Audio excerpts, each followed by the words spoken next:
Uy guys, be honest. During finals week, mas ginagamit ba talaga natin ang phone for studying or for scrolling? Hello everyone, I am Ate Liza and my group mates, Ate Kirsten, Ate Faith, Kuya Mike, Kuya Mark, and Kuya Ronald.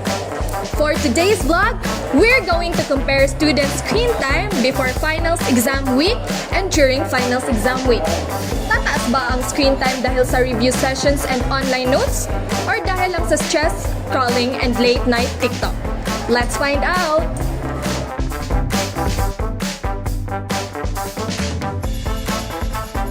We chose this topic because a lot of students spend more time on their phones during exam weeks, whether for studying, scrolling on social media, or relaxing from stress.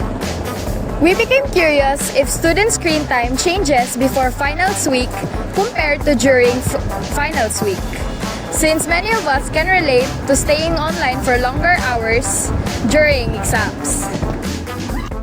Nowadays, students use gadgets almost every day, especially during exam season.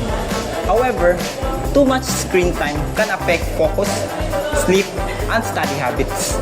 The problem is, we do not know if students really spend more time on their screens during final exam week or compared to before final exam week. Our objective is to compare the screen time of students before finals exam week and during finals exam week. We also want to know if there is a significant difference between the two, so we can better understand students' habits during stressful academic periods. Now, we will be interviewing some students. Let's go!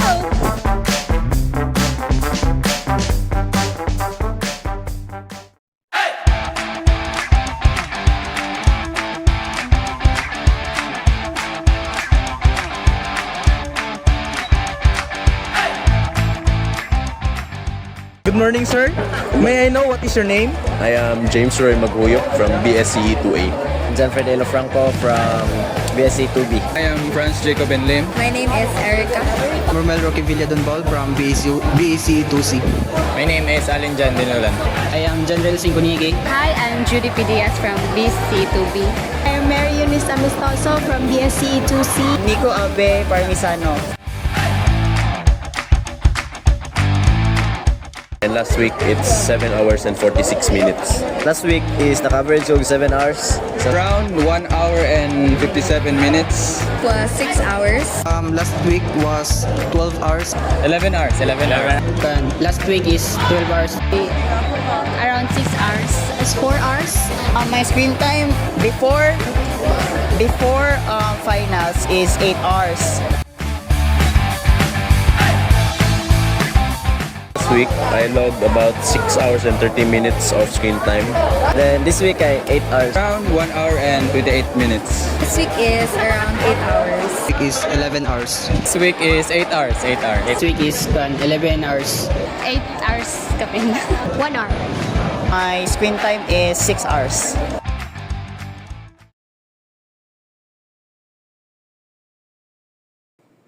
Survey questionnaires, specifically doodle cards, were sent to respondents.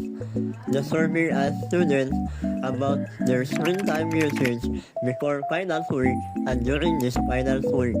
After the retrieval of the accomplished survey questionnaires, the gathered data was organized and tabulated. We used the movie to calculate and analyze the collected data using a paired t-test. We use the movie because it is user-friendly, accurate, and designed for statistical analysis. It helps us organize the data easily, calculate the results quickly, and generate reliable statistical outputs such as the t-value and p-value needed for our study. We enter the collected screen time scores into the software and selected the paired t-test as our statistical tool. And these are hypotheses. Null hypothesis. There is no significant difference in screen time usage before and during final week. Alternative hypothesis. There is a significant difference in screen time usage before and during finals week.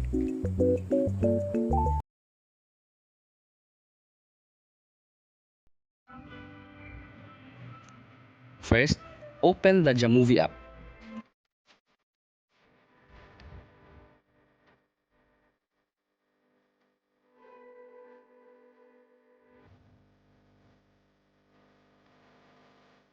Next, name the data variable.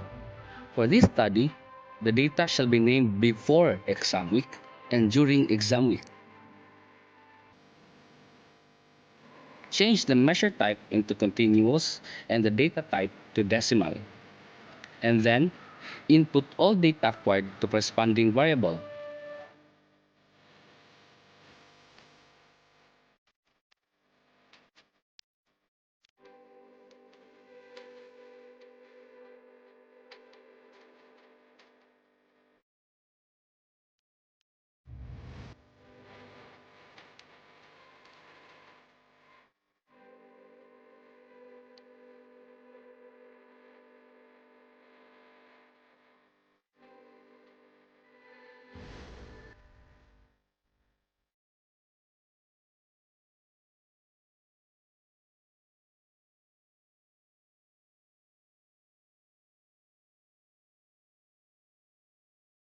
After completing the data input, click t-test and under t-test, click paired sample t-test. Drag before exam week variable in the left side of the table and during the exam week variable to the right side of the table. After doing so, check the following test: mean difference, confidence interval, effect size, descriptives, normality test, and the QQ plot. After the results are shown, it is now ready to be interpreted.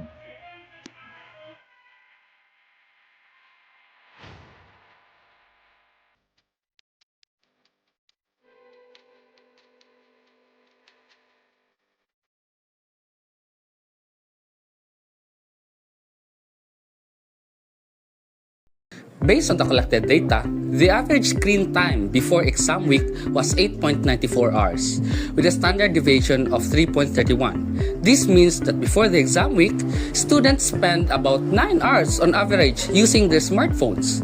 The standard deviation of 3.31 means that not all students had the exact same screen time. Some students used the devices for fewer hours, while others used them for more hours. The number 3.31 shows how spread out the students' screen time was from the average. During exam week, the average screen time decreased to 7.25 hours, with a standard deviation of 3.58. This shows that students spend around 1.69 hours less on their devices during exam week. To compare the two sets of scores, the researchers used a paired samples t-test. This statistical test compares the same group of participants at two different times. Before conducting the t-test, we check if the data followed a normal distribution using the Shapiro-Wilk test. The W value shows how closely the data follows a normal pattern. The closer W is to 1, the more the data looks normal. Since 0.961 is close to 1, it means the data is fairly normal. The p-value tells us if the result is statistically significant. If p is less than 0.05, the data is not normal. If p is greater than 0.05, the data is normal enough. Since 0.329 is greater than 0.05, it means the data is considered normal and acceptable for further testing. Since the result was non-significant, the data met the requirement for using the paired samples t-test. The analysis showed a statistically significant difference between screen time before and during exam week. This means the decrease in screen time was not caused by chance. Students truly used their devices less during exam week. The average decrease in screen time was 1.69 hours. The effect size was D is equals 0.760. This indicates a medium to large effect, meaning the change in screen time was noticeably and meaningful. In conclusion, the findings suggest that second-year BSCE students significantly reduced their screen time during exam week. This may indicate that students focused more on studying and academic responsibilities during examinations.